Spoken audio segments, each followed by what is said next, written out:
అందరికీ నమస్కారం అండి. జై గురుదేవ్ దత్తాత్రేయ నమః.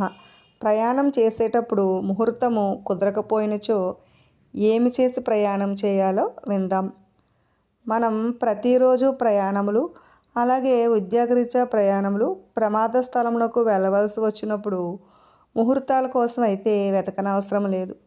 అంతేకాకుండా కొన్ని ప్రభుత్వపరమైన విషయంగా కూడా, అలాగే అనారోగ్యంగా ఉన్నప్పుడు ఆసుపత్రికి వెళ్ళవలసినప్పుడు, అలాగే ప్రతిరోజు వృత్తి విషయాల్లోనూ ప్రయాణానికి ముహూర్తములు అయితే వెతకవలసిన పని అయితే లేదు.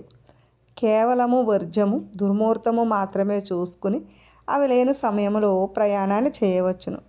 ప్రయాణమునకు ముందు భగవన్నామ సంకీర్తన చేసుకుని మనసులో భగవంతుని స్మరించుకుని, అలాగే ప్రయాణానికి వెళ్ళేటప్పుడు మంచి శకునములు, భగవద్ దర్శనముతో ముహూర్త దోషములన్నీ కూడా పోతాయి.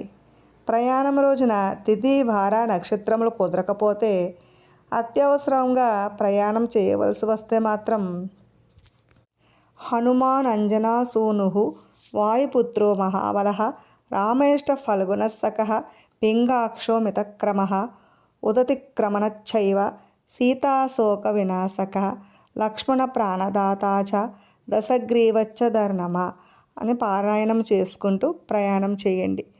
సుఖ ప్రయాణం జరుగుతుంది. అలాగే ఈ మంత్రం అంతా మేము చదవలేము అనుకున్నవారు మాత్రం జై హనుమాన్ అనుకుంటూ ఆంజనేయ స్వామిని తలుచుకుని మనం ప్రయాణాన్ని అయితే సాగించవచ్చును. గర్భవతుల విషయంలో ఆషాఢ, భాద్రపద, మౌఢ్య, కత్రి దోషాలు ప్రయాణానికి అయితే మాత్రం చూడనవసరం లేదు. మీకు ఇష్టమైన భగవన్నామాన్ని అయితే మాత్రం తప్పకుండా తలుచుకుంటూ ప్రయాణం చేస్తే సుఖవంతమైన ప్రయాణం అయితే సాగుతుంది. విన్నారు కదండి. ఇటువంటి మరెన్నో